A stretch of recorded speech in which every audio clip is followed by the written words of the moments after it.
오늘 우리에게 주시는 하나님 말씀은 요한복음 10장 31절에서 42절까지 말씀입니다. 유대인들이 다시 돌을 들어 치려 하거늘 예수께서 대답하시되 내가 아버지로 말미암아 여러 가지 선한 일로 너희에게 보였거늘 그 중에 어떤 일로 나를 돌로 치려 하느냐. 유대인들이 대답하되 선한 일로 말미암아 우리가 너를 돌로 치려는 것이 아니라 신성 모독으로 인함이니 내가 하나님이 되어 자칭 하나님이라 함이로라. 예수께서 이르시되 너희 율법에 기록된 바 내가 너희를 신이라 하였노라 하지 아니하였느냐. 성경은 패하지 못하나니 하나님의 말씀을 받은 사람들을 신이라 하셨거든. 하물며 아버지께서 거룩하게 하사 세상에 보내신 자가 나는 하나님의 아들이라 하는 것으로 너희가 어찌 신성모독이라 하느냐. 만일 내가 내 아버지의 일을 행하지 아니하거든 나를 믿지 말려니와 내가 행하거든 나를 믿지 아니할지라도 그 일은 믿으라. 그러면 너희가 아버지께서 내 안에 계시고 내가 아버지 안에 있음을 깨달아 알리라 하시니 그들이 다시 예수를 잡고자 하였으나 그 손에서 벗어나 나가시니라. 다시 요단강 저편 요한이 처음으로 세례 베풀던 곳에 가사 거기 거하시니 많은 사람이 왔다가 말하되 요한은 아무 표적도 행하지 아니하였으나 요한이 이 사람을 가리켜 말한 것은 다 참이라 하더라. 그리하여 거기서 많은 사람이 예수를 믿으니라. 아멘.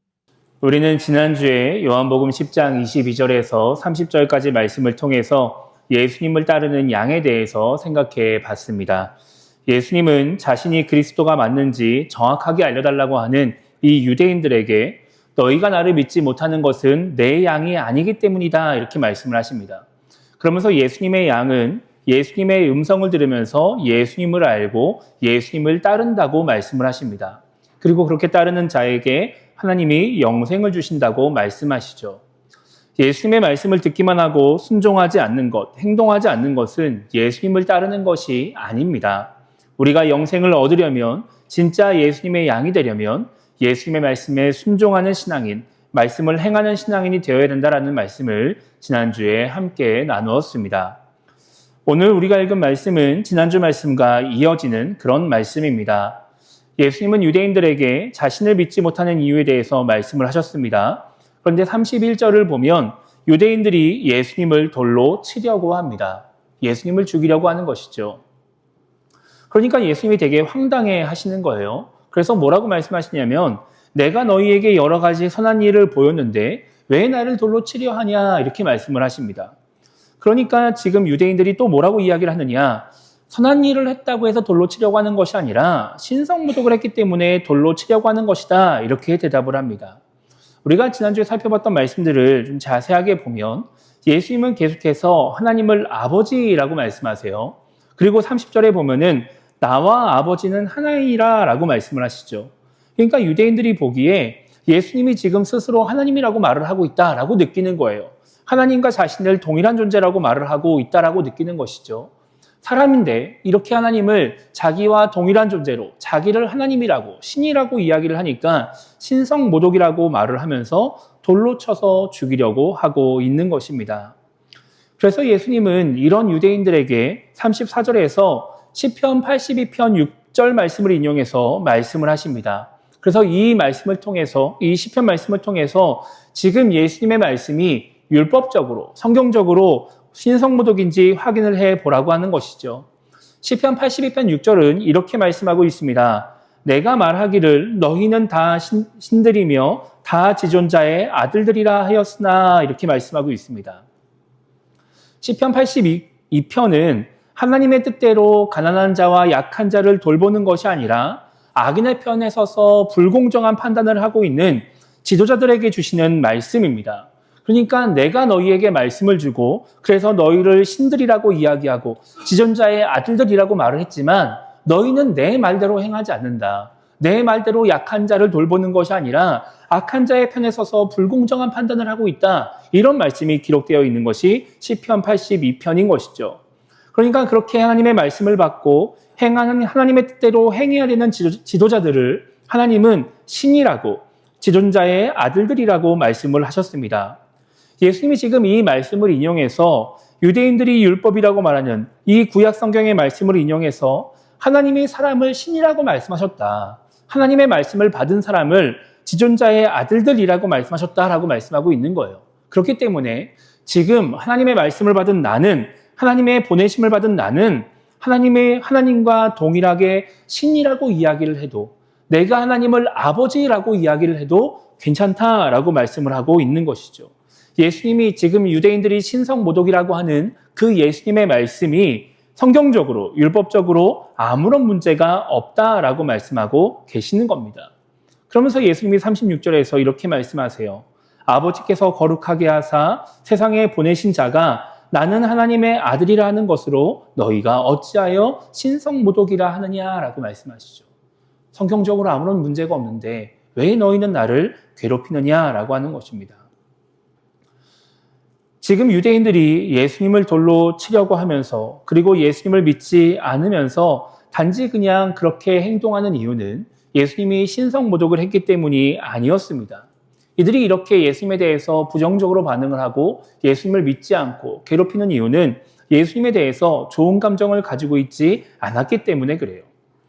유대인들이 예수님에 대해서 좋은 감정을 갖지 않고 있다라고 하는 것은 우리가 성경을 통해서 많이 알 수 있습니다.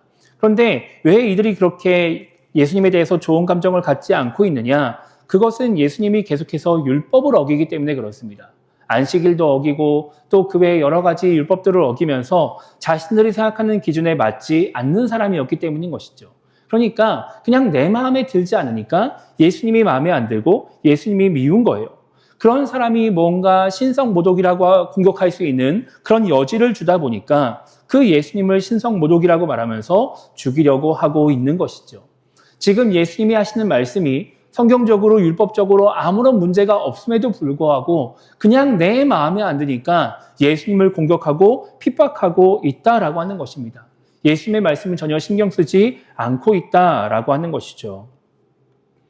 우리 인간은 이성과 감정 모두를 가지고 있는 존재입니다. 그런데 많은 사람들은 자기들이 이성의 지배를 받고 이성을 따라 움직인다라고 생각을 해요. 그런데 실제로 우리의 모습을 보면 우리는 이성보다 감정의 지배를 받을 때가 더 많이 있습니다. 그래서 이성보다 감정이 앞설 때가 많이 있고, 그렇기 때문에 감정에 따라서 우리의 태도가 달라질 때도 많이 있는 것이죠. 내가 지금 어떤 감정을 가지고 있느냐에 따라서 내가 어떤 모습을 보일지, 그리고 내 앞에 있는 사람을 어떻게 대할지가 결정된다라고 하는 것입니다. 제가 교육전도사로 처음 목회를 시작할 때 저의 아버지께서 저에게 몇 가지 조언을 해주셨어요. 그때 이제 해주신 조언 중에 하나가 뭐였냐면 설교는 관계다라는 것이었습니다. 그러니까 설교에서 가장 중요한 것이 설교를 듣는 회중과의 관계다라고 하는 것이죠. 처음에 이 말을 들을 때는 이게 무슨 말인가 싶었습니다. 아니, 설교를 할 때 성경을 잘 연구하는 게 되게 중요하고 그것을 잘 정리하는 게 중요하고 그것을 잘 전달하는 게 되게 중요하다라고 생각을 하고 있었는데 이 관계가 뭐가 그렇게 중요할까 이런 생각을 했었던 것이죠. 근데 막상 목회를 하면서 보니까 이 말이 맞다는 것을 알게 되었습니다. 제가 그렇게 처음 저 교육전도사로 목회를 시작할 때 청소년부를 담당을 했었습니다. 제가 처음 전도사로 부임할 때 그 청소년부에 있는 아이들이 그냥 여느 청소년들과 똑같이 별로 이렇게 예배 드릴 때 뭐 반응도 하지 않고 뭐 그렇게 뭔가 활기차지도 않고 그냥 조용히 앉아서 시간만 보내다가 가는 그런 아이들이었어요. 제가 처음 부임할 때 담임 목사님이 저한테 무엇을 말씀하셨냐면 좀 부서가 활기찼으면 좋겠다, 이런 말씀을 하셨어요. 제가 그때 24살이었는데 좀 젊은 전도사니까 좀 뭔가 부서를 활기차게 만들었으면 좋겠다, 뭐 이런 이야기를 하시는 것이죠. 그래서 제가 교회에 이제 부임하고 나서 아이들하고 예배를 드리고 나면 아이들하고 막 놀았습니다. 농담도 하고 장난도 치고 막 붙잡으러 막 쫓아다니기도 하고 막 이런 장난을 치면서 막 놀았어요. 그러니까 막 어른 예배 드리기 전까지 저는 막 계속 교회를 뛰어다니고 있는 거예요. 아이들하고 같이 막.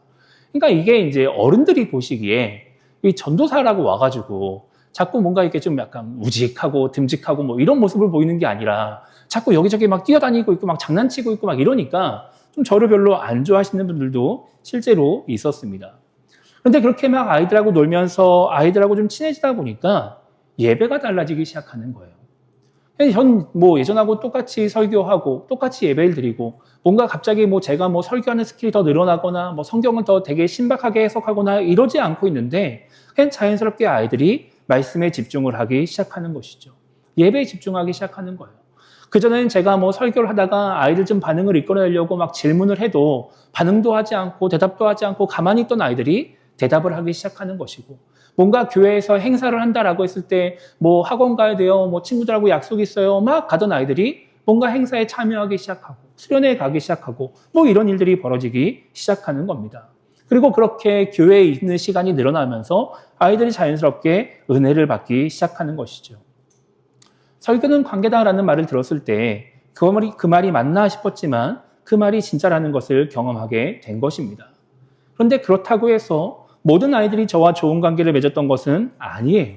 이게 사람마다 성향이 있다 보니까 제가 뭔가 하는 어떠한 행동에 대해서 좋아하는 아이들도 있는 반면에 반응하는 아이들도 있는 반면에 반응하지 않는 아이들도 있었습니다.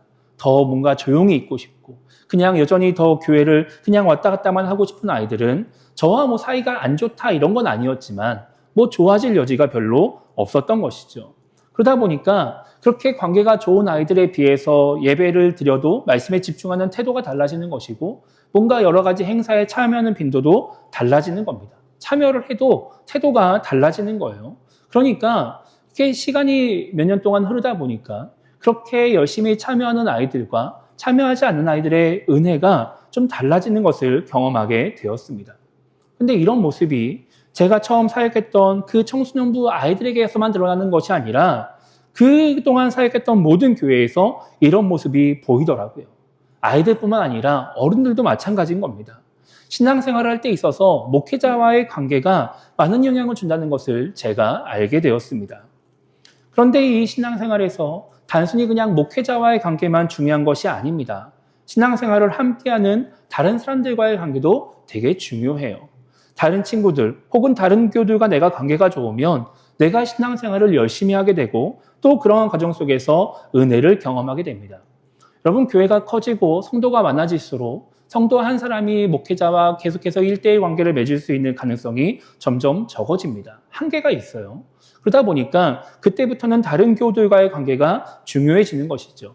내가 그냥 목회자와는 그냥 예배 시간에 만나고 뭐 일주일에 한번 인사하고 뭐 이런 정도로 지낸다 하더라도 나와 관계를 잘 맺고 있는 다른 교우로 인해서 예배에 나오게 되기도 하는 것이고 또 기도에도 나오게 되는 것이고 뭐 그러면서 은혜를 경험하게 되는 것입니다. 반대로 목회자와의 관계가 좋아도 다른 교우들과의 관계가 좋지 않으면 그래서 아무리 내가 신앙생활을 오래 해도 내가 예배 자리에 나오고 싶어 하지 않을 때도 있는 거예요. 내가 뭐 여러 가지 교회 행사나 뭐 은혜 자리로 나아가고 싶지 않을 때가 있는 것이죠. 그렇게 나온다 하더라도 예배가 은혜가 되지 않을 수도 있는 것입니다. 왜 이렇게 목회자와의 관계나 다른 교우들과의 관계가 우리의 신앙생활에 영향을 줄까요? 그것은 그 관계가 나의 감정과 연결이 되기 때문입니다. 내가 목회자와 좋은 관계를 맺고 또 교우들과 좋은 관계를 맺으면 우리는 자연스럽게 교회에 대해서 좋은 감정을 갖게 됩니다. 그러면 내가 교회에 나오는 것이 즐거워지는 것이죠. 내가 교회에서 예배를 드리고 여러 가지 행사에 참여하는 게 즐거워지는 거예요. 그러면 내가 뭔가 말씀에 집중도 잘 되고 그 시간에 뭔가 내가 해야 될 일에 집중을 하게 되다 보니까 자연스럽게 은혜를 받게 되는 것이죠. 반대로 생각해 보면 아무리 뭐 유명한 설교자가 오고 아무리 말씀을 잘 전하는 사람이 와서 설교를 한다 할지라도 우리 교회 공간이 정말 좋은 공간이 되고 뭔가 여러 가지 순서가 잘 준비된 그러한 예배를 드린다 할지라도 내 감정이 틀어지면 예배가 은혜가 되지 않는 거예요. 그럼 제가 사역하면서 여러분들하고 이야기를 하다 보니까 그런 이야기를 종종 듣습니다. 주일날 아침에 부부싸움을 하고 오면은 그래서 그 감정이 마음에 계속 남아있으면 예배가 은혜가 되지 않는다는 거예요. 예배 끝나고 오늘 예배 잘 들으셨어요? 이렇게 이야기를 하면은 오늘 아침부터 싸워가지고 예배에 집중이 안 되더라고요. 뭐 이런 말씀하시는 성도님들 제가 많이 봤습니다.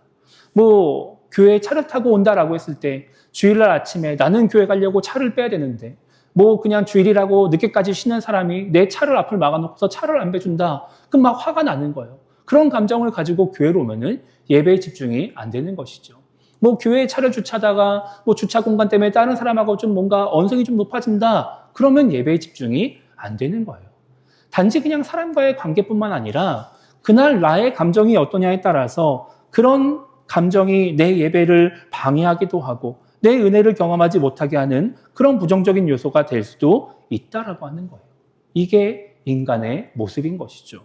이것이 우리 인간이 갖고 있는 한계입니다. 우리가 감정의 동물이기 때문에 감정에 따라서 뭔가 마음가짐과 태도가 달라지고 그렇게 우리의 모습이 달라질 수 있기 때문에 우리는 내가 어떤 감정을 가지고 있느냐에 따라서 은혜를 받을 수도 있고 받지 못하는 존재가 될 수도 있다라고 하는 거예요. 이것이 문제라는 것이 아니라 이것이 그냥 인간이다라고 하는 것이죠. 어쩔 수 없는 일이다라고 하는 것입니다. 그런데 그렇게 어쩔 수 없는 일이라고 해서 그래서 괜찮은 것은 아닙니다. 어쩔 수가 없지만 그것이 인간 본연의 모습이지만 그래도 된다라고 생각하면은 안 되는 것입니다. 왜냐하면 우리가 그렇게 감정을 따라서 감정이 앞서는 신앙생활을 하면 나에게 아무런 유익이 되지 않기 때문에 그런 거예요. 내가 충분히 은혜를 받을 수 있는 기회가 놓여져 있음에도 불구하고 하나님이 나에게 주시는 은혜가 있음에도 불구하고 내 감정을 따라 움직이다 보니까 그 은혜를 놓쳐버릴 수 있고 그 은혜 받을 수 있는 기회를 놓쳐버릴 수 있기 때문에 그렇습니다. 민수기 20장을 보면 이스라엘 자손들이 광야에서 생활하다가 물이 없는 그런 상황을 만나게 됩니다. 그래서 이스라엘 자손들이 어떻게 하느냐? 모세와 아론을 찾아가요. 그리고 그 모세와 아론에게 화를 냅니다. 왜 하나님의 백성을 광야로 인도해서 우리를 죽게 하느냐고. 이 광야는 나쁜 땅이라고. 이곳에는 파종할 곳도 없고 무화과도 없고 포도도 없고 석류도 없고 물도 없다고 막 화를 내게 됩니다. 그때 모세와 아론이 어떻게 하느냐? 하나님께 가요. 하나님께 기도하는 거예요. 그러니까 하나님이 이렇게 말씀하세요. 지팡이를 가지고 이 이스라엘 자손들과 함께 반석에 가서 반석에게 물을 내라고 명령을 해라. 이렇게 말씀을 하십니다. 그러면 반석에서 물이 나올 것이다 라고 말씀하시는 거예요. 하나님이 왜 이렇게 말씀하시느냐? 하나님의 말씀대로 명령을 하면 물이 나온다라고 하는 것을 이 이스라엘 자손들에게 보여주라는 것이죠. 그래서 모세가 하나님 말씀대로 지팡이를 가지고 사람들을 반석 앞에 다 모아놓습니다. 그리고서 뭐라고 하느냐? 우리가 너희를 위하여 이 반석에서 물을 내랴 라고 말을 하면서 지팡이로 반석을 2번 때려요. 그러니까 반석에서 물이 나와서 사람들이 마음껏 그 물을 마시게 됩니다. 그런데 그렇게 사람들이 물을 마시고 있을 때 하나님이 모세와 아론에게 이렇게 말씀을 하십니다. 너희가 나를 믿지 아니하고 이스라엘 자손의 목전에서 내 거룩함을 나타내지 아니한 고로 너희는 이 회중을 내가 그들에게 준 땅으로 인도하여 드리지 못하리라 이렇게 말씀하세요. 모세와 아론이 하나님을 믿지 않고 하나님을 드러내지 않았기 때문에 가나안 땅에 들어가지 못한다라고 하는 것이죠. 모세는 물을 내면서 하나님을 언급하지 않고 자신과 아론을 드러냈습니다. 그리고 반석을 2번 쳤어요. 이 모든 말과 행동이 사람들로 하여금 하나님을 생각하지 못하게 하고 모세와 아론을 생각하게 만들었습니다. 하나님의 영광을 가리게 된 것이죠. 그러니까 하나님이 모세에게 하나님을 믿지 않고 하나님의 거룩함을 나타내지 않았다라고 말씀을 하시는 겁니다. 우리는 이렇게 모세의 행동을 이해를 합니다. 여기까지만 생각을 해요. 그런데 모세의 입장에서 한번 생각해 보세요. 여러분, 우리가 그동안 새벽에서 계속해서 새벽에 말씀을 살펴봤다시피 이스라엘 자손들이 무슨 문제가 있을 때마다 모세와 아론을 찾아옵니다. 와서 뭔가 모세 선생님 우리에게 이런 문제가 있어요. 이것 좀 해결해 주세요. 이렇게 좋게 말하는 게 아니라 항상 불평과 원망을 하고 다투고 화를 내요. 자꾸 와가지고 짜증을 내는 거예요. 모세도 아론도 자기들이 뭔가 한 게 없는데 자기도 그냥 하나님이 시켜서 하는 일인데 자꾸 자기한테 와가지고 화를 내고 짜증을 내고 불평을 하고 원망을 하니까 어떤 마음이 들었을까요? 억울한 마음이 들었겠죠. 자꾸 사람들이 와서 이야기할 때마다 뭔가 마음속에 답답함이 있었을 겁니다. 왜 자꾸 나한테 와서 이런 이야기를 하나라고 생각하면서 그 이스라엘 자손들에게 화가 났을 수도 있는 것이죠. 그런 감정들이 지금 출애굽기부터 시작해서 민수기 20장까지 계속 쌓여가지고 오는 거예요. 그러다가 어디서 폭발을 해요? 민수기 20장에서 폭발하는 것이죠. 모세 입장에서 생각해보면 모세의 이런 행동이 이해가 됩니다. 충분히 그럴 수 있는 상황이에요. 누구도 이런 상황에서 모세처럼 행동하지 않을 수 있다? 말할 수 없습니다. 그래서 모세는 하나님의 말씀보다 감정이 앞서게 되는 거예요. 그러니까 어떻게 되나요? 모세와 아론이 가나안 땅에 들어가지 못하는 겁니다. 분명히 원인은 이 이스라엘 자손들이 제공을 하는데 그동안의 일들을 보면 모세와 아론은 피해자라고 말을 할 수 있는데 그렇게 감정적인 것이 충분히 이해가 되는 상황인데 하나님도 그 상황을 다 알고 계시는데 모세와 아론이 가나안 땅에 들어가지 못하는 거예요. 왜 그러느냐? 잘못은 잘못이기 때문에 그런 것이죠. 아무리 그 전의 상황들이 이해가 된다 할지라도 잘못을 넘어가 줄 수는 없는 거예요. 아무리 감정적이었다 해도, 정상을 참작할 수 있다 해도, 그래서 법을 어기고 잘못한 것을 넘어가 줄 수 있는 사람은 아무도 없는 것이죠. 그래서 이스라엘 자손들이 그 가나안 땅을 앞에 두고 자기들의 감정을 따라서 움직이다가 가나안 땅에 들어가지 못했듯이, 모세와 아론도 자기들의 감정이 앞섰기 때문에, 감정을 따라 행동했기 때문에 가나안 땅에 들어가지 못하게 됩니다. 가나안 땅에 들어갈 수 있는 그 은혜의 기회를 놓쳐버리게 되는 것이죠. 예수님은 오늘 말씀 37절과 38절에서 이렇게 말씀하십니다. 만일 내가 내 아버지의 일을 행하지 아니하거든 나를 믿지 말려니와 내가 행하거든 나를 믿지 아니할지라도 그 일은 믿으라. 그러면 너희가 아버지께서 내 안에 계시고 내가 아버지 안에 있음을 깨달아 알리라. 이렇게 말씀하십니다. 만약에 예수님이 하나님의 일을 하지 않으면, 하나님의 능력으로 기적을 행하지 않으면 나를 믿지 않아도 괜찮다라고 말씀하시는 거예요. 그런데 하나님이 행하시는 일은 믿으라라고 말씀하시죠. 나는 미워하고 나는 믿지 않고 그렇게 나를 거부하는 건 괜찮은데, 그러면 하나님의 일이라도 믿으라는 거예요. 그러면 하나님이 행하시는 일을 경험하고, 그래서 예수님이 어떤 분이신지를 깨달으면서 구원의 은혜를 누릴 수 있다라고 말을 하는 것이죠. 지금 유대인들이 감정적으로 예수님을 미워하면서, 예수님을 싫어하면서, 예수님을 거부하면서, 믿지 않으면서 하나님의 능력도 거부하고 하나님의 일도 거부하고 예수님을 통해 드러나는 그 놀라운 하나님의 기적을 다 거부하고 있기 때문에 예수님이 지금 이렇게 말씀하고 계시는 겁니다. 그 부정적인 감정이 앞서가지고 그 눈앞에 기적이 일어나고 하나님의 말씀이 들림에도 불구하고 그 은혜를 누리지 못하고 있는 유대인들이 안타까워서 예수님이 나를 미워해도 괜찮으니까 그러면 이 눈앞에 보이는 기적이라도 좀 믿어라. 하나님의 능력이라도 좀 믿어라. 그러면 너희도 다 알게 될 것이다. 제발 나 미워하는 그 마음 가지고 모든 걸 다 부정해가지고 은혜를 놓쳐버리지 말아라. 이렇게 지금 말씀하고 계시는 것입니다. 예수님에 대해 부정적인 감정이 있어도 그 감정이 앞서지 않고 눈에 보이는 기적과 예수님의 말씀을 잘 듣고 생각해 보면 이들도 하나님의 능력을 깨달을 수 있습니다. 그 기적과 말씀을 통해서 하나님의 능력을, 은혜를 누릴 수 있게 되는 것이죠. 그러면 부정적인 감정들도 바뀔 수가 있어요. 그러면 구원의 은혜를 누릴 수 있게 된다라고 하는 것이죠. 예수님이 이렇게 말씀하심에도 불구하고 39절을 보면 유대인들은 예수님을 잡으려고 합니다. 예수님의 말씀을 끝까지 거부하는 거예요. 여전히 감정이 앞서 있는 그런 모습을 보게 되는 것이죠. 그런데 오늘 말씀 마지막 40절부터 42절까지 말씀 보면 이런 말씀이 나와요. 예수님이 자신을 잡으려는 사람들을 피해서 세례 요한이 처음 세례를 베풀었던 그 요단강가로 가서 거기서 머무십니다. 그때 많은 사람들이 예수님을 찾아서 이 요단강가로 나오게 돼요. 그리고 지금 이 예수님을 찾아온 사람들은 예수님이 행하시는 표적을 보고 말씀을 들으면서 예수님을 하나님의 어린 양, 이 땅을 구원하러 오신 메시아로 믿게 됩니다. 그러면 어떻게 될까요? 이제 예수님이 행하시는 기적을 자신들이 경험을 하게 돼요. 하나님의 은혜를 누리게 되는 것입니다. 그동안 저 사람에게 베풀어졌던 그 놀라운 기적이 이제 나의 기적이 되어서 내가 하나님의 은혜 가운데 살아가는 그 놀라운 은혜를 경험하게 된다라고 하는 것이죠. 예루살렘에 있던 유대인들은 감정이 앞서서 예수님의 말씀을 듣고 기적을 보고도 은혜를 누리지 못했지만 이 광야에 나온 유대인들은 예수님을 믿음으로 말미암아 은혜를 누리게 되었다라고 하는 것입니다. 여러분, 지금 우리는 어떤 신앙생활을 하고 있을까요? 우리도 모세와 아론처럼 또 예루살렘에 있던 유대인들처럼 감정이 앞서고 있는 그런 신앙생활을 하고 있지 않을까요? 그래서 감정을 따라서 신앙생활을 하기 때문에 지금 충분히 누릴 수 있는 하나님의 은혜를 누리지 못하고 하나님의 기회를 놓쳐버리고 있지는 않을까요? 그것이 인간이기 때문에 당연할 수 있는 일이지만, 그것을 나쁘다고 말할 수 없지만 그것이 우리에게 유익이 되지 않는다라고 한다면 우리는 그렇게 하지 않으려고 애를 써야 하는 것입니다.